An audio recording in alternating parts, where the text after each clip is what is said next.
What's up, everybody, and welcome back to another new Comic Book Day Haul Top 10 list. I'm your host, ARCOMICS, and in today's episode, I'm going to be going over all my pickups today for New Comic Book Day, March 23rd, 2022. I've got an awesome list of books to go over, and I cannot wait to talk about them. Marvel had a great week. The indies, as always, killed it, and I did pick up DC's new Black Label. But before I get started off on any of these books, if you are new to the channel, I drop weekly comic book content that's going to keep you up to date on all the latest releases. So if you want to miss out on any of that, be sure to hit the subscribe button down low and the little bell to get notified every time I drop new content. You won't regret it. And now, without further ado, let's start talking about these books.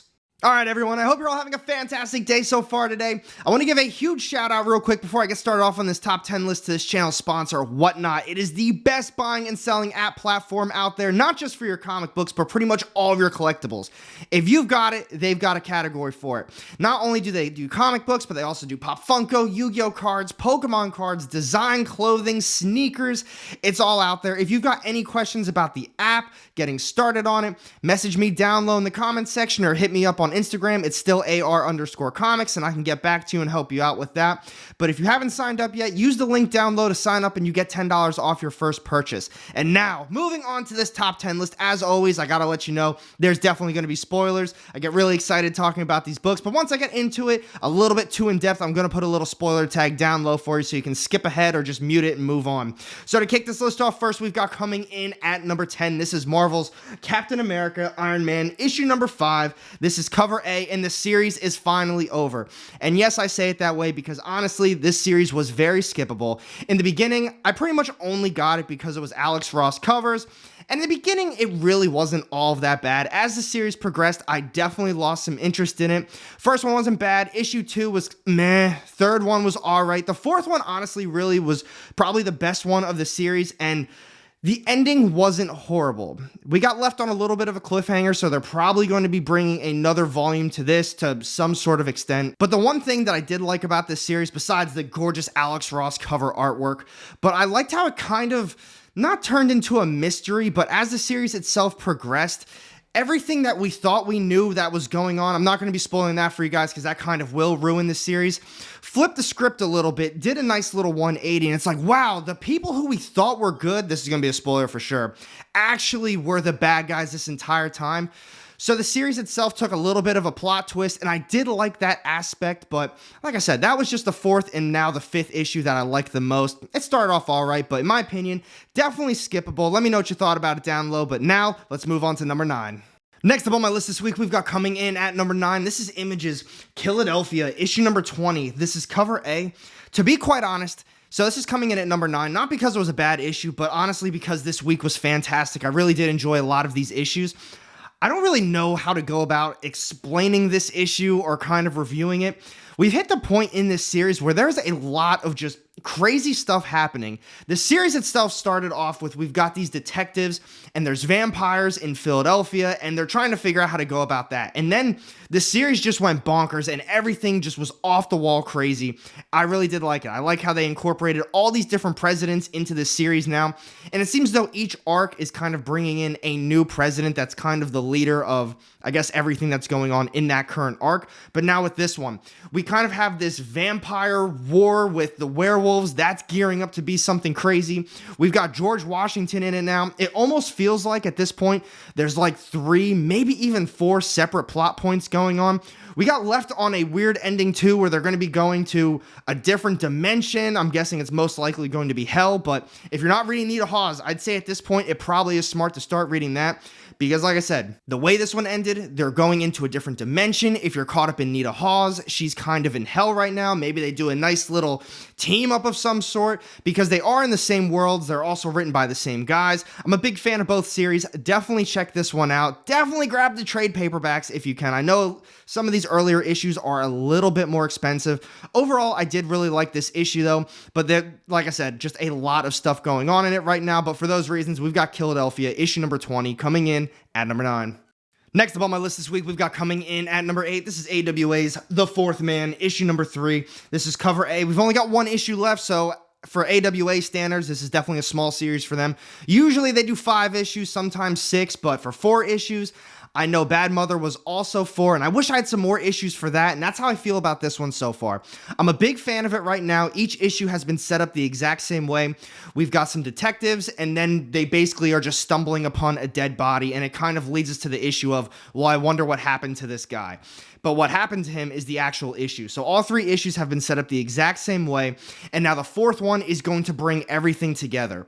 I've been a big fan of this series, but in my honest opinion, you guys already know I love AWA.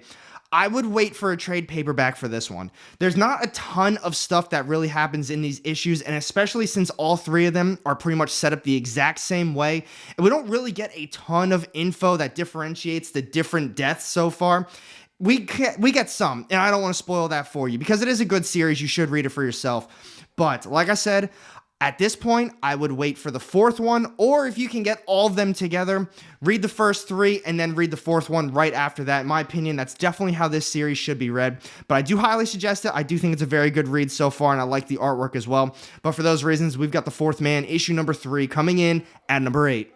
Next up on my list this week, we've got coming in at number 7. This is Marvel's Wolverine Patch, issue number 1. This is cover A. I was honestly really looking forward to this new series. I'm a big fan of Wolverine. I'm not reading any of the other Wolverine stuff, though, mainly because I'm not reading any current X-Men stuff. The latest X-Men that I read from beginning to end was actually just House and Powers of X. I thought that was very good, but once I moved into Dawn of X, too many ongoing series, too many tie-ins, I just ended up dropping all of it. So I was really looking forward to this. If you are out there thinking, well, I'm not reading any of that stuff either, in my opinion, I don't think you need to read anything prior. It felt like an isolated, just Wolverine story, and I did really enjoy it. I was a big fan of the artwork. It blended so well with the story. I love the action, the storytelling, and just everything that happened in this first issue. It really did pull me in. I was a fan of it. I highly recommend it, especially if you're an X-Men Wolverine fan. But in this one, it felt like a nice little complete story. We've got Patch, Wolverine, he gets recruited for this job, and then just some things go from there. He decides to take matters into his own hands. Of course, that's what he does. And then just a lot of action happens. And it was a fun issue. I'm really looking forward to the next one. Let's talk about this one a little bit more down low, but for those reasons, we've got Wolverine Patch, issue number 1, coming in at number 7. And next up on my list this week, we've got coming in at number 6. This is for you DC fans out there. We've got DC's new Black Label series, Rogues, issue number 1. This is cover A. I know you're sitting there looking at the screen right now like, yes, he's got a DC book on his channel. He finally did it. And I did. I'm really happy I did. I tried to give the Black Labels a shot. This one was an awesome first issue. I really liked just the pacing, the story itself. The artwork flowed very well with the story. Overall, for the first issue, this was fantastic. For you guys out there that were thinking about it, but are a little bit on the fence because you're like myself, you don't have a lot of knowledge on these characters, you don't really know anything that's going on in like the DC world, to me, I felt like I could jump into this, and I had a beginning, middle, and end. This was a great first issue. The only problem I had, and I know you're looking like, oh, of course he's got a problem, is that I didn't have a lot of knowledge on these guys. My thing is, I read the solicitation, the description, and said that this is a noir take on the Rogues Gallery characters. Now, I'm not really sure what that is. I definitely have to look that one up for myself, but it seems like I recognized a few of them. Maybe it was the Riddler and Catwoman and a few other ones that I did recognize, but maybe that's just a different take on those characters, and now they're a group of criminals. I really like that. For this first issue, it almost felt like one of those Rick and Morty episodes. I don't know the name of it off the top of my head, but it's the episode where they say, "You son of a bitch, I'm in." That's exactly how this one felt. They're just basically gearing up for the biggest heist ever, and I really like that. So definitely check this one out, and for those reasons, we've got DC's Rogues, issue number 1, coming in at number 6. And now we're down to the top 5 issues of the week. We've got coming in at number 5 this week. This is Marvel's new miniseries. We have Venom, Lethal Protector, issue number 1. This is cover A. Now, I know this is only a 5-issue mini run. I wish it was ongoing. At this point, for a first issue, if they kept this one ongoing and just completely forgot that the other Venom series existed, I would be cool with that. I would be cool with them dropping that one completely. Hell, I might even drop that one because as of now, it's really not that great of a series.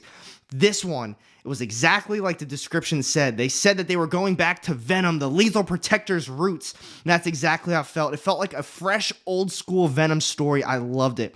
The artwork was fantastic. And it just was Eddie Brock as Venom, you know, just like back in the day.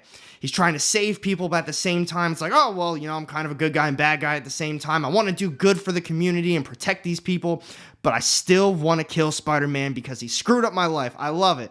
They had a couple little jokes in there. They were very corny jokes. jokes, but it just felt so old school Venom. I was a huge fan of this first issue, but that's pretty much exactly like it was. They're just going back to the roots. They're kind of setting up the 5-issue miniseries. I'm sure as it goes on, we're going to get a little bit more of a plot. But this first one's got me hooked. I was a big fan. Let's talk about this one a little bit more down low. But for those reasons, we've got Venom, Lethal Protector, issue number 1 coming in at number 5. All right, folks, next up on my list this week, we've got coming in at number 4. This is Scout Comics Black Caravan new series. We've got Pentagram of Horror. Issue number 1, this is cover A. This was an awesome first issue. I really didn't know what I was getting into when I picked it up. Wasn't on my pull list. I really didn't even think I was going to be able to grab it. Usually books like this, they're all pre-ordered at my shop immediately. And when I was helping my shop out on Tuesday, we didn't really have that many extras. So when I saw it on my shelf, I was so pumped, especially after last week. They had Playthings, Rad Wraith. They are on fire with the Black Caravan stuff. I mean, all of Scout Comics is very good. But this first issue, the only issue is a $5.99 price tag, but I definitely felt like I got my money's worth. Usually when it's that expensive, I usually think that I wasted my money or, I wish it could have been better. I tend to critique it a little bit more, but I felt very satisfied with this one, especially because the quality of the book itself always feels so good in your hands. They've got that nice cardstock on it. It's a nice cover, but price aside with that, the issue itself is still very good. We didn't get as much info as I thought we were going to get for a first issue, but man, I'll tell you what, it goes crazy from 0 to 100 right from the get-go, and it pulled me right in. We've got our main character. This is going to be a little bit more of a spoiler, but if I talk about the book at all, it's going to be more on the spoiler side. We've got our main character. He sells his soul to the devil for pretty much just fortune and fame. But the thing is, the devil says, I'll be back for you in 10 years. And he spends the time thinking about that. He's going to come back for me. When is my number going to be up? So he basically was kind of torturing himself the entire time. And then the devil comes back. That's when things get absolutely crazy. I was a big fan of the artwork, but it does say mature on it, and I definitely stand by that one. This is a very mature reader book. Not like the Red Room trigger warnings or any of those issues, but very unique in its own way. If you're a fan of Scout, definitely check this one out. I highly recommend it. But we've got coming in at number 4, Pentagram of Horror, issue number 1.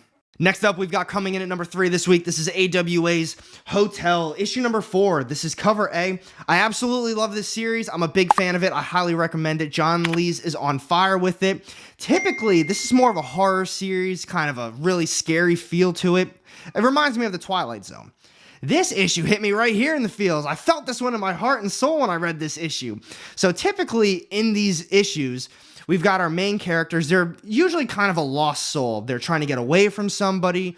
They're trying to get away from doing something bad, and the hotel just appears to them. That's where it gets the whole Twilight Zone vibe for me, where you can kind of pick up any issue, understand what's going on, but at the same time, you're still going to be missing some backstory, especially in Volume 1, Volume 2. Definitely you need to read all the issues. This one in particular, this guy's trying to get away for different reasons. He's trying to save his dog that he has since he grew up with. It's his best friend. The dog is very sick, and he's trying to save this dog. He's trying to take him to a doctor, get the right medicine, the right stuff to, fix him up. But, very sick, could be expensive type thing. Shows up, and the dog kind of runs away. And I don't want to get too into it, but the whole issue itself really focuses on this guy trying to save his dog. And then he has to make a really tough decision about his dog later towards the end of the issue. And when I was done reading, I thought, man, what did I just read? Is this Hotel? Is this just a sad issue right now? When I talked to John Lees about this one, I told him my favorite issue of the series was number 3 so far. And when he got back to me, he said issue number 4 was his favorite one of the series. And now that I read issue number 4, I can see why. This was a phenomenal issue. I was a big fan of it. Just a little different than the other Hotel issues, but still really pulls the series together. Definitely check this one out. But we've got Hotel, issue number 4, coming in at number 3. And here we go, everyone. We're down to the final 2 issues of the week. We've got coming in at number 2 this week. This is Images, The Department of Truth, issue number 17. This is cover A. This was another fantastic issue by James Tynion IV. I'm a huge fan of this series. I love all of these issues. My only problem I'm having with this series right now is I almost forget what's going on with the main plot point. Right now, pretty much all of these issues feel like you can just pick one up and you kind of have a base understanding of what's going on, as long as you know what the Department of Truth is.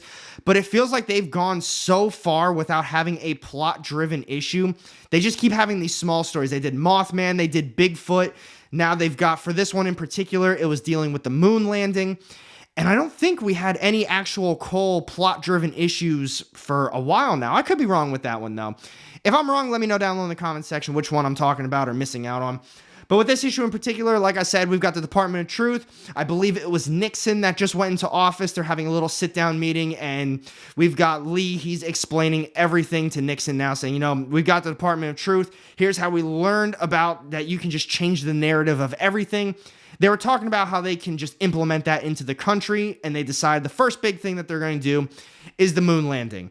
That was pretty much the entire issue. They didn't really get too much deeper onto stuff, but we did get some nice background story that I did really like. They were talking about how the Nazis implemented it. I think they said the Romans did, and they've been doing this for centuries. I thought that was really cool. I like how they're doing the moon landing for this one. I'm really excited to see where they go with the story. I want to know what's going on in just the overall world of the Department of Truth right now. I want to see a more main plot story at this point, because like I said, I think it's been a little while, but overall still a phenomenal series. Definitely check this one out. But for those reasons, we've got the Department of Truth, issue number 17, coming in at number 2. All right, everyone, and here we go. This is my number 1 read of the week. We've got coming in at number 1 this week. This is Image's brand new series. We've got Ghost Cage, issue number 1. This is cover A. This was a fantastic first issue. I had no idea what this story was going to be about. I didn't read the description of it. I didn't read the solicitation of it. It was just a new Image series. The cover looked really cool. A lot of people were hyping it up, and I'm so glad I picked it up. Right off the bat, though, we've got Nick Dragotta's artwork, and he also co-wrote this one as well, and I thought to myself, wow, this is giving me some very heavy vibes of East of West, and just from there, that's what I kind of kept thinking of this entire time. But man, this was a crazy first issue. I'm not going to be getting too in-depth with it, just a little bit about it so you can pick it up for yourself. And I even say so if you want to pick it up now, you're going to have to pick this one up. This was a great first issue. So we've got a town or a city and just this massive nuclear just power plant that runs everything. Water, coal, nuclear power, they've got it all. And there's some sort of malfunction going on. The people in there, they're trying to pull it off and say that there's terrorists that are attacking the plant, but it's kind of just a big malfunction. So we've got our main character, and he sends his newest creation to the different levels to just solve the problem. But when you got to the different levels, it's not that there was a problem, he just had to fix it. There was just some sort of monster creation just running the whole floor. It was fantastic. Other characters got brought into it too. This is going to be a very fun read, and I've got extremely high hopes for this one. I'm not going to spoil any more. You got to pick it up for yourself. You got to read it for yourself, but please, let's talk about this one just a little bit more down low. But for those reasons, we've got Ghost Cage, issue number 1, taking the throne at number 1. So overall, what'd you guys think about this week's new comic book day? This was an awesome week in my opinion. The whole top 10 list, I was a big fan of all of the issues, kind of except one. I'm looking at you, Captain America, Iron Man, issue number 5, but still not a bad read. It could have been better, but definitely skippable in my opinion. But as far as the other issues go, this was a great week. The DC Black Label is fantastic, as always. Image killed it. Marvel's new ones were great as well. I want to know your opinions down low on this week, and let me know down low in the comment section what your top issue of the week was, and which ones you think I missed out on. And thank you for watching this video. If you did enjoy it, be sure to hit that thumbs up button. It really does help out. And if you don't want to miss out on any of my upcoming content, go ahead and hit that subscribe button down low, and the little bell to get notified every time I drop new content. You won't regret it. And I've got 2 more videos sitting off to the side here with more of my comic book content. Click on one of those, and I'll see you in the next one. Have a great day.